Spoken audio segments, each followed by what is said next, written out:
세 번째 이야기는 테스팅에 대한 두 가지 대안을 소개를 하는 것입니다. 그래서 alternatives to testing인데요. 첫 번째 우리가 그러니까 테스트 시험이든 검사든 뭐 인적성 검사든 뭐 여러 가지 유형의 테스트 우리가 생각해 볼 수 있는데 이제 어떤 기업들은 실제로 테스트를 수행하지 않는 그런 기업들도 많이 있습니다.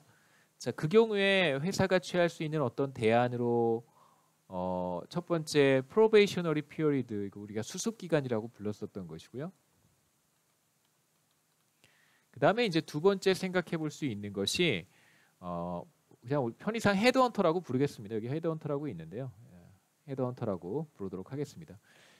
첫 번째 대안은 수습 기간을 활용하는 것이고 두 번째 방법은 신뢰할 만한 헤드헌터를 활용하는 것입니다. 첫 번째 수습 기간이라고 하는 것은 일정 기간 동안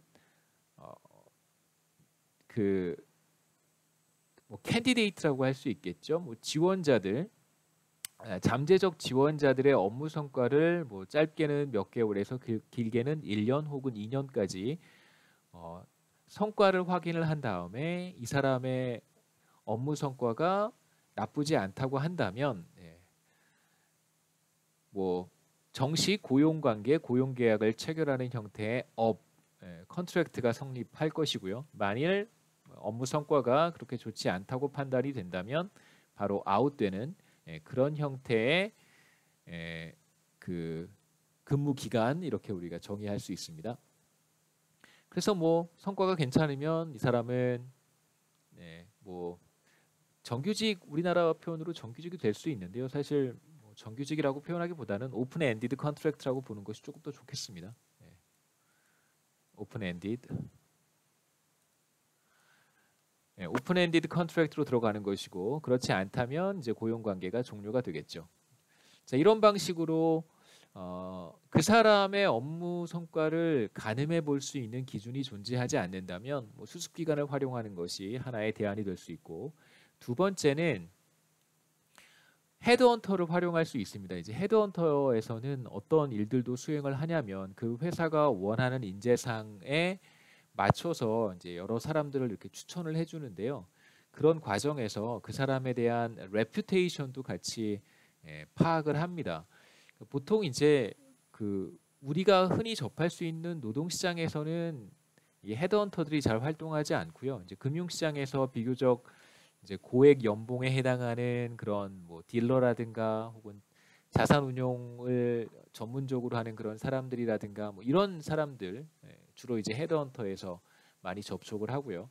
그다음에 뭐 당연히 CEO 그룹도 마찬가지로 이제 헤드헌터에서 활동을 합니다. 이제 원하는 사람의 뭐 업무 성과라든가 역량 이런 것들은 뭐 당연히 잘 알고 있을 것이고요. 마켓에서 바로 측정할 수 있으니까 뿐만 아니라 헤드헌터라든가 뭐 헬프 에이전시라든가 혹은 뭐 등등등 이런 기관들에서 그 사람의 인간성 뭐 이런 것도 파악을 하고요. 주변 사람들 통해서 이제 확인을 하고 체크를 하고 그 다음에 뭐 인간관계 그 다음에 뭐 레퓨테이션 평판은 어떤지 이런 것들도 다 확인을 해서 이제 회사에 추천을 하기도 합니다. 그래서 그렇게 레이버 마켓 인터미디어리즈라고 하는데요. 뭐 부동산으로 하면 이제 부동산 중개업자들, 중개업소 이렇게 정의할 수도 있겠습니다만 그냥 편의상 헤드헌터라고 부르도록 하겠습니다. 그래서 헤드헌터를 활용한다면 이쪽에서 마치 꼭 어떤 일정 기준을 통과한 사람들만을 회사에 소개해 주는 것이기 때문에 테스트에 대한 대안으로 생각해 볼 수 있겠죠.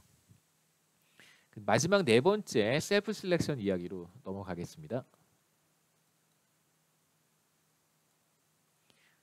셀프 셀렉션은 사실 지금까지 봤던 15장의 내용하고 약간 이렇게 조금 괴리가 있다고 느낄 수도 있을 텐데요. 그러니까 지금까지 우리가 봤던 것은 회사가 정말로 원하는 사람을 이렇게 뽑아내는 방법이라고 할 수 있습니다. 그 중에 하나 우리가 생각하는 것이 이제 테스트인 것이죠. 자, 이 15장의 챕터의 제목이 이제 choosing from the pool이잖아요. 그래서 잠재적인 인재 풀이 확보가 되었으면 그 중에 어떤 사람들을 어떤 방식으로 선발할 것인가에 대한 문제였습니다. 그래서 우리가 테스트에 대한 이야기를 하고 있는데 셀프 셀렉션이라고 하는 것은 간단하게 말씀드리면 어떤 것이냐면요. 어떤 웨이지나 혹은 페이나 페이 스킨, 페이 스케줄을 이렇게 제시를 하는 거예요. 풀에 있는 사람들한테. 그러니까 어떤 기준을 가지고 선발하는 것이 아니라 회사가 의도를 가지고 페이 스케줄을 제시를 합니다. 페이 스케줄을 제시를 합니다.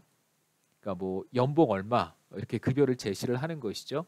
그러니까 통상적으로 말씀을 드리면 뭐 예를 들어서 첫 해 연봉은 뭐 W1만큼 지급하고 이제 두 번째 해에 업무 성과에 따라서 혹은 뭐 퍼포먼스에 따라서 W2만큼의 임금을 제시하겠다. 그러니까 사실 우리가 흔히 접하는 노동시장에서 이런 현상들을 보기는 사실 쉽지는 않고요.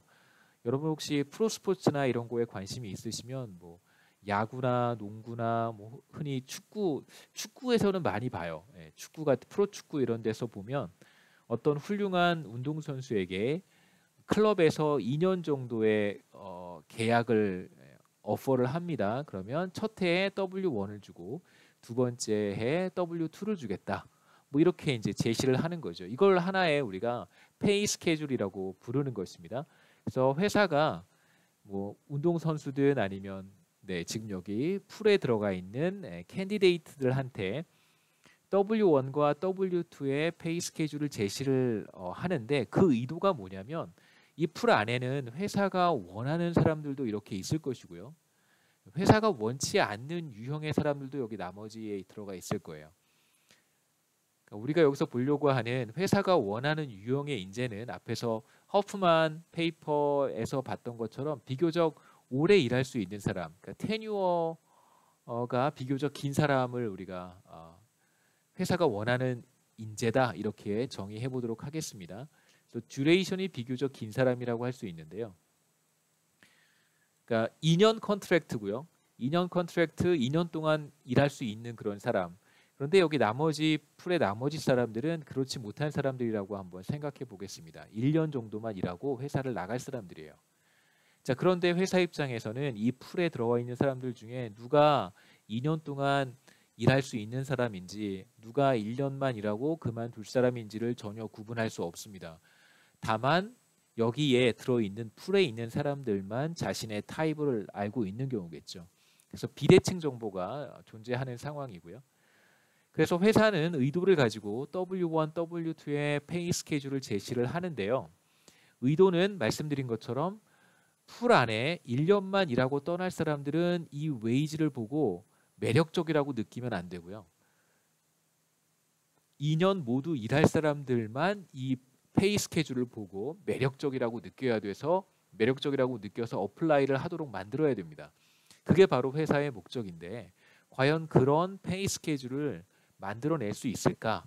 다시 말씀드리면 1년만 일할 사람들은 관심이 없고 관심을 갖지 않고 2년 동안 일할 사람들만 관심을 갖고 어플라이를 할 수 있는 그런 페이 스케줄을 디자인할 수 있을까가 이제 셀프 셀렉션의 주된 관심사입니다. 그래서 그냥 여담으로 셀프 셀렉션 관련해서 그러니까 뭐가 셀프 셀렉션이냐?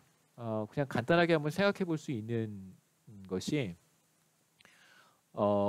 혹시 미국에 가보시면 미국도 요즘 굉장히 힘들죠. 뉴욕주나 뉴저지 같은 데는 코로나 바이러스 때문에 굉장히 힘들다고 얘기를 들었는데요. 그 미국에 가보시면 서부 쪽 말고 그 북동부 지역이나 이쪽 미시건이나 혹시 그 뭐라고 하죠? 러스트 벨트라고 하는데 이쪽 지역에 있는 아프리칸 아메리칸들, 그러니까 뭐 그냥 제가 흑인들이라고 부르겠습니다. 그냥 블랙, 흑인들이죠. 블랙들과 B라고 쓰겠습니다. 이쪽에 있는 흑인들과 그다음에 남부 쪽에도 한번 가보시면요, 뭐 조지아주나 애틀랜타 같은 곳이죠. 조지아주나 혹은 뭐 엘라베마나 뭐 이런 쪽 밑에 남부 지역 도시 동네 혹은 그쪽 지역의 흑인들하고 비교해 보시면, 그러니까 개인적인 경험입니다만